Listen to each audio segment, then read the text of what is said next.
Hola, buenas noches. Mi nombre es Sueli Larraondo, estudiante de segundo semestre de Trabajo Social, y en esta hora le voy a presentar mi exposición que corresponde a la ética existencialista.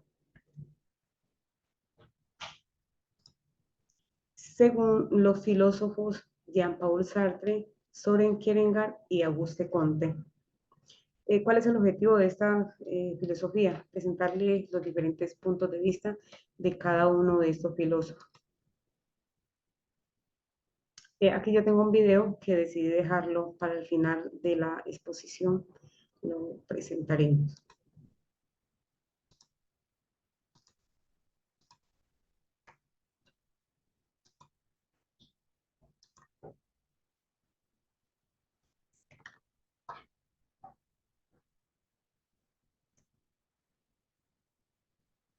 Bueno, el origen de la ética. La ética se origina en la antigua Grecia a partir de los orígenes mismos de la filosofía. Los antiguos hijos griegos como Platón, Aristóteles y Demócrito comenzaron a reflexionar sobre el comportamiento humano, eso en el año 1970. Tenemos algunos exponentes como son Platón, Aristóteles, Sócrates. La importancia de la ética. La ética es una parte inherente a la condición humana, nos guía en nuestra interacción con el mundo y los demás seres humanos. La ética nos ayuda a distinguir entre lo bueno y lo malo, lo correcto y lo incorrecto. Es una manera de establecer reglas de conducta que promueve el bien común. ¿Qué nos propone la ética para ser feliz? Nos dice que a través de la vida virtuosa, sostenida en el pensamiento, la justicia, la razón, esta ética se aplica en nuestras acciones y contribuye a nuestra moral. Bueno, entonces ahorita vamos a empezar y a desarrollar el tema con relación a cada uno de estos filósofos. Según el texto, el filósofo existencialista ateo Jean-Paul Sartre sostenía que la perspectiva de la filosófica en la que la esencia parte de la base que toda existencia carece de sentido y la vida es considerada un absurdo, una pasión inútil. En otras palabras, Sartre niega la existencia de un propósito o esencia definida. En la vida humana, su pensamiento se caracteriza por los siguientes puntos clave. La negación de un propósito de esencia predeterminada, característica en su filosofía, creía que la vida carece de un sentido interno y que cada individuo está condenado a la libertad y responsabilidad, a crear su propio significado y propósito en la vida. Con esto, ¿qué quería decir Sartre? Él decía que el ser humano era un ser para sí, que el ser humano tiene conciencia y es indefinido, que se constituye a partir de sus decisiones. No hay un Dios que nos haya creado. Para él, pues como es ateo, para él decía que el ser humano no haya sido creado por Dios, que los seres humanos nos creábamos a partir de nuestras propias acciones, a partir de lo que nosotros mismos empezábamos a construir. Él dice que la vida del ser humano no tiene un propósito predefinido. Dice que podemos elegir nuestra libertad, que es una condena que produce angustia. ¿Por qué podemos elegir nuestra libertad? Y es una condena que produce angustia. Porque sí, somos libres, pero somos responsables a la hora de responder por nuestros actos. Dice que debemos de preguntarnos qué hacer con esa libertad.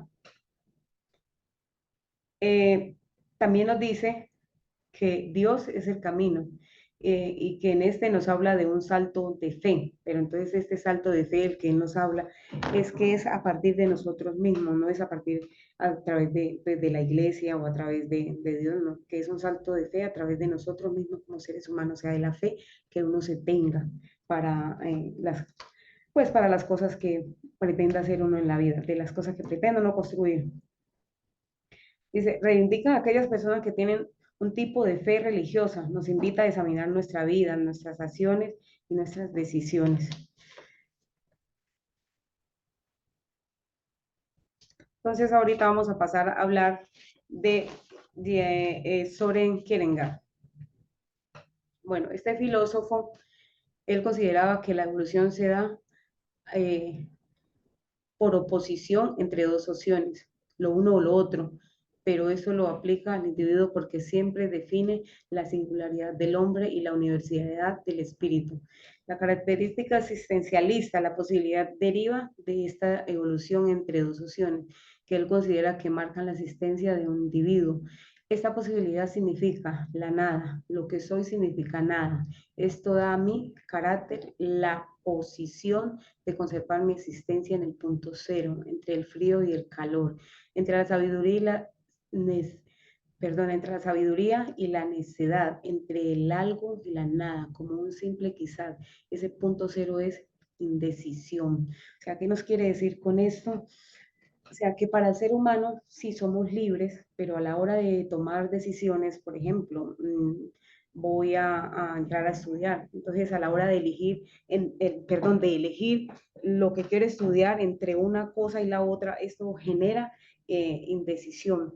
Entonces, se refiere en ese punto a esta parte.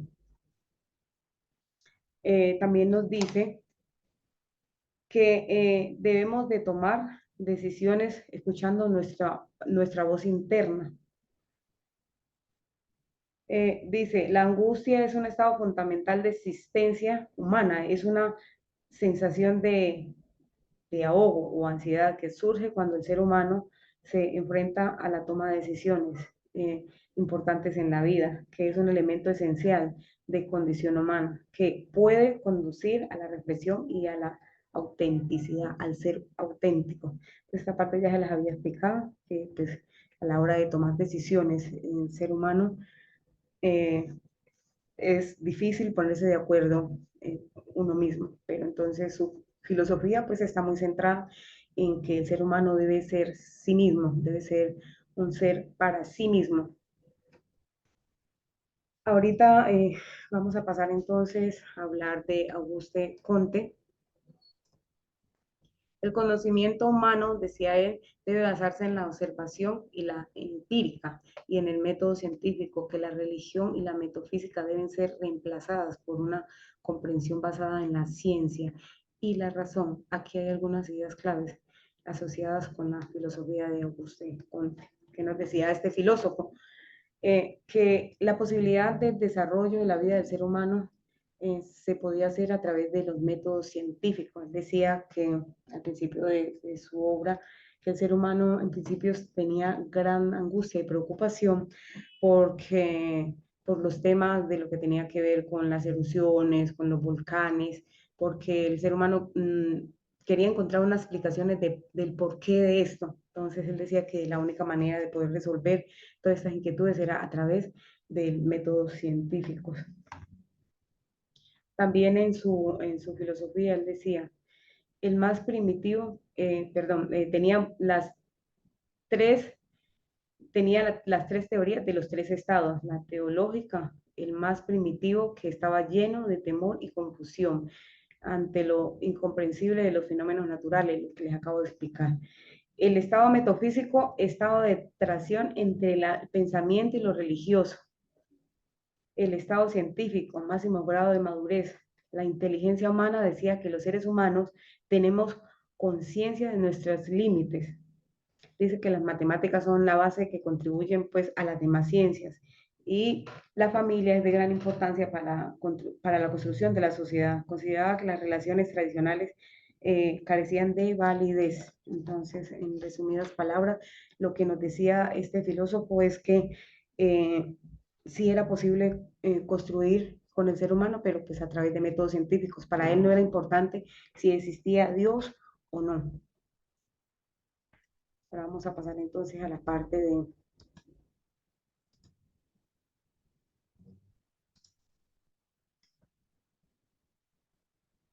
de las conclusiones. Bueno, en las conclusiones entonces podemos decir, tanto Kierkegaard como Sartre se centran en la subjetividad humana y en la singularidad de la experiencia individual. Consideran que cada individuo es único en su experiencia del mundo y que la subjetividad es fundamental en la comprensión de la existencia humana.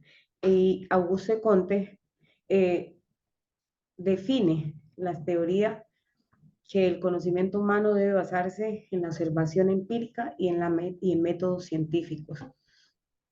Aquí más vale tengo es como una especie de cuestionario con base pues a la ética y a las filosofías que hemos leído. ¿Cómo puedo conocer lo correcto? entendiendo la ética, practicando la ética en la vida, buscando la moral y el buen vivir, educándome e informándome. ¿Cuál es el criterio último de la acción correcta? La toma de decisiones nos lleva a un mejor vivir.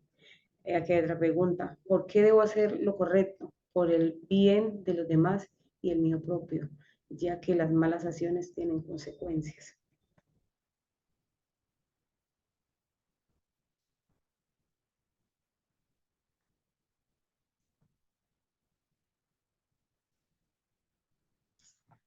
Y ya en esta parte, que es para relacionar la ética existencialista con la eudomonista, podemos decir entonces que la ética existencialista se relaciona con la forma eudomonista que se refiere a la búsqueda de la realización de un individuo y a la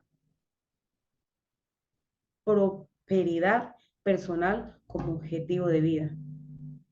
Entonces, como ya lo habíamos dicho anteriormente, esta ética lo que nos habla es que todo lo que se construya a nivel de uno como persona es a través de nosotros mismos como sí.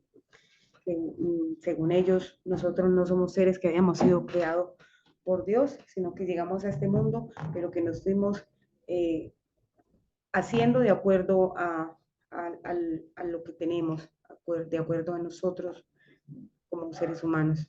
Bueno, eso ha sido todo con cuanto a la exposición y ahorita voy a presentar el video que les había dicho pues anteriormente.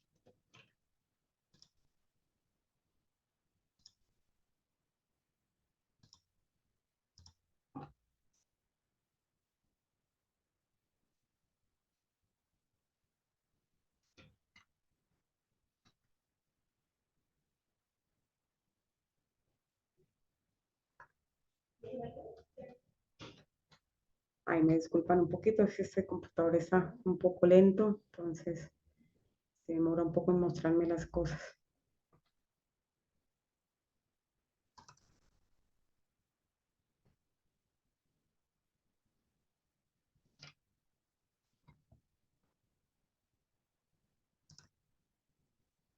En esta ocasión hablaremos sobre qué es el existencialismo y algunas de sus características.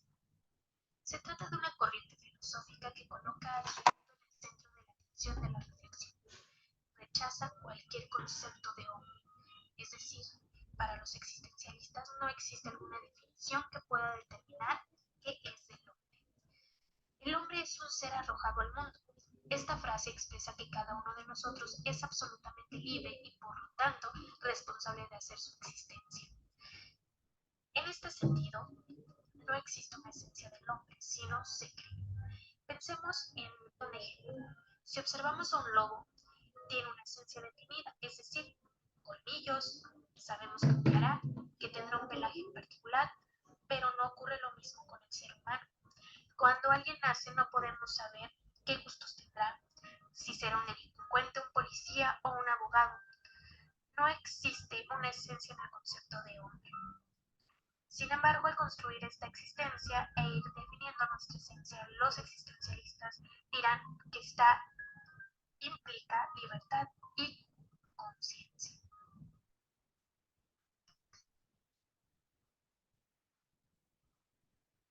Jean-Paul Sartre, filósofo francés representante de la filosofía existencialista, afirma que el hombre es libertad. Para él, nadie es víctima de sus circunstancias, todos tenemos la posibilidad de elegir. Cada uno de nosotros es absolutamente libre, siendo lo que ha elegido ser. Al elegir, no solamente me comprometo yo, sino que comprometo al resto de la humanidad.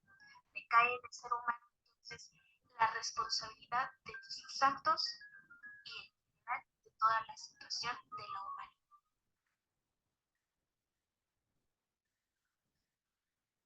En síntesis, tenemos que el hombre es un ser indeterminado. No existe un solo concepto en el que podamos colocar a todos los hombres. La existencia precede a la esencia. Esto significa que el hombre empieza por existir, se encuentra, surge en el mundo y después se irá definiendo a través de sus acciones. Y el hombre está condenado a ser libre. Esta libertad nos coloca como responsable de nuestros actos, pero también de marcar un camino para el resto de la humanidad. Si yo elijo delinquir, si yo elijo ser una persona deshonesta o ser una persona con algún valor en particular, yo estaré marcando la pauta para el resto de la humanidad. Esto quiere decir que cuando yo decido, también lo estoy haciendo por nosotros. Y cuando tomamos esta batuta de nuestra libertad, estamos encontrándonos con los otros, con la libertad de los demás. Soy libre cuando tomo decisiones, pero también ejerzo esa libertad cuando no realizo ninguna acción. El no elegir también es hacer uso de nuestra libertad. Bueno, ya para terminar, entonces quería definir diciendo, este es un concepto, eh, vimos conceptos de tres filósofos diferentes, uno cristiano, uno agnóstico y otro ateo, pero se encuentran en un punto de vista donde dicen que la existencia del ser humano parte desde, sí, desde uno mismo y que a partir de construirse desde uno mismo, o sea, cómo esa construcción de uno construye también a los demás, a nuestro entorno. Entonces, esa parte, ya como para finalizar, muchas gracias. Cualquier duda, pues las iremos aclarando eh, ya en propiedad y eso sería todo. Gracias, muy amables.